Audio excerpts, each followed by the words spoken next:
I made the basket, and then I made another basket, and then somehow people, I don't know how, because I didn't really put myself out, but I had people approach me and say, could they buy a basket? So currently right now there's 10, you said roughly 10 professional basket makers on Nantucket, and you asked if we were making a living at it. Barely, yeah. That's how I got into it. I didn't have a job, and my grandparents says, well, let me teach you this.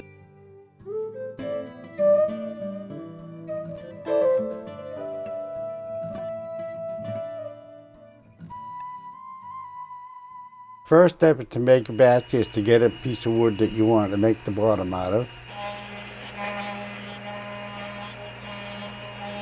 You need to have this mold in order to make the basket. Otherwise than that, there's no way that you can hold the staves in place to weave it. So you gotta put the bottom on, put the staves on, and then weave it. Baskets have always been simple and useful things. Over the last century and a half, Nantucket Lightship baskets have become an icon of a lost nautical past, island folk art, and somehow something more. Like most Nantucket stories, this one begins at sea. I always say it would be fun to be able to go back in time for a day, just to see what they had done and who made them and things like that. I mean, those are the things that go through your head and, as you're working on them. In the winter, it was the roughest, of course, and the ship rolled a lot because the mast was so tall and it was kind of round bottom, and it would get caught in between the swells and the tide and the wind, and so it would be broadside to the swells and it would roll a lot, and sometimes it would be so bad you couldn't stay in your bunk, so everybody would just get up and hang on. They are called lightship baskets because the crews of those floating beacons wove baskets to run down the restless hours between the wild weather and the dangerous shoals. It was a floating lighthouse, and it was very important, especially in those days when they didn't have good navigational aids. Mostly it was dead reckoning and celestial, and when they couldn't get a fix with a sextant, they really didn't know exactly where they were, so it must have been pretty comforting to be coming from Europe or somewhere else and find a point of reference. The names of the captains and crewmen who served on the Nantucket lightships between 1870 and 1890 are now synonymous with their baskets. As folk art, a lot of these men taught themselves how to make it. At some point, they began signing the bottoms of them, and I believe that once the names started going on, then the desire to make them better was there. I think the evolution happened when somebody went from the potato gathering basket to the lightship basket, and I think it had a lot to do with these guys wanting to waste their time and a lot to do with them being gifts for somebody. And I am sure the money came into it very soon on. But I think the good ones were somebody saying, this is for Aunt Betty, whom I love with all my heart. So I can't say that's good enough. Plus, I have the time to put into it.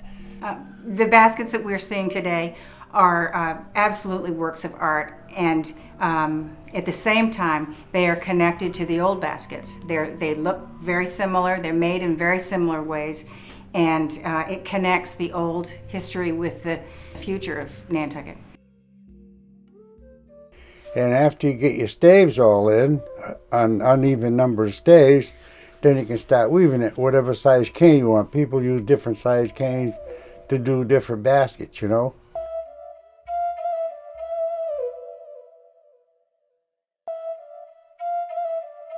Definitely, I feel like I'm part of a lineage. And I love to trace that back. It makes me feel very connected to the history, and for me, the history of the lightship basket is a very important element in this whole, in the whole basket and whole process. It's just, my lineage is that I learned from Reggie, who had Paul Whitten and Bill Sevrens, both were his teachers, and then both of them learned from Mitchie Ray, and Mitchie Ray was like a third generation basket maker.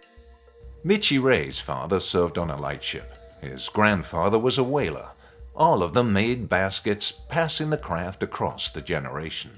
I did know a lot of the old basket makers, and the nice things, like with some of them, when they died, their wife would call me up and say, "My husband wants you to have this," and it might be a mold or two, or it might be a bunch of them. Jose Reyes was born in the Philippines and made his way to Nantucket just after World War II. The way I look at the lightship basket, the history of lightship basket making is basically pre-Reyes, or pre-1947, 48 when he first came to Nantucket, and post-Reyes. Pre-Reyes, it was basically the industry was predominantly open baskets.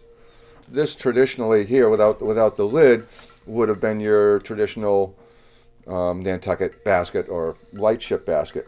And Reyes came along, and what he did is he took another shallow basket and inverted it, added leather loops to the back of the basket, and this particular one has an ivory clasp, but then it had the clasp in the front, and there we have the friendship basket.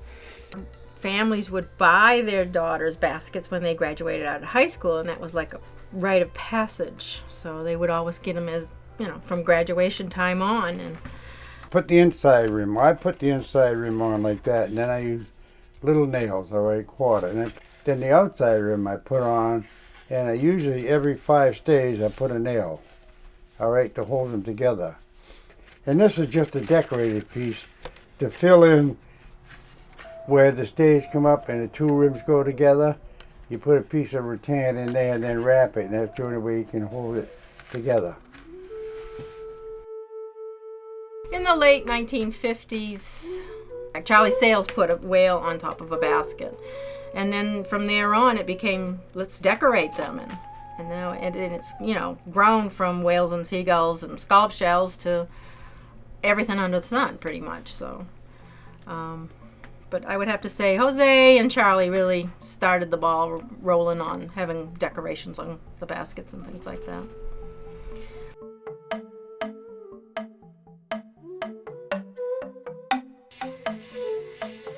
I take away what don't belong there, that's all, and leave the rest. In 1960, I started working making things for Mr. Reyes. I had to do 100 3-inch sperm whales for him. And I said, okay, I would. Did all kinds of things. I mean, I've done, you name it, you got to go some to find something I haven't made. Friendship baskets are purses designed to be on a lady's arm. Today, some basket makers have pushed the limits of their craft into something approaching art. You're as likely to see baskets displayed on a shelf as you are to see them being used to carry things. You have to look at it, make sure it's coming out right. And then with the general fit, finish of everything, all the work you put into it, it has to represent that care. And I think that's kind of the hallmark of a good lightship basket, from the very first one to what's being made today. And that's what I've been trying to teach Will here, is, you have to learn the traditional before you can go into doing the bizarre like I do. I like to call it a little bit bizarre work because it is. I mean, you're talking total art because you have to force yourself to do stuff that you've never done before.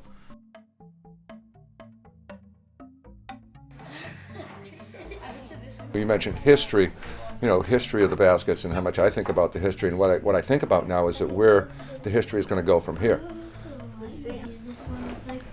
I always thought it was really cool that I got to learn from my grandparents, and now he's getting to learn from me.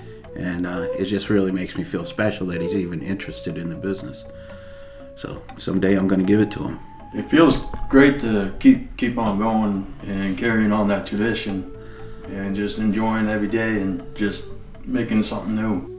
If the soul of a place can be found in tradition, if art can be found at the edges of that tradition, if history can be woven into a future, then a basket is still a simple and useful thing.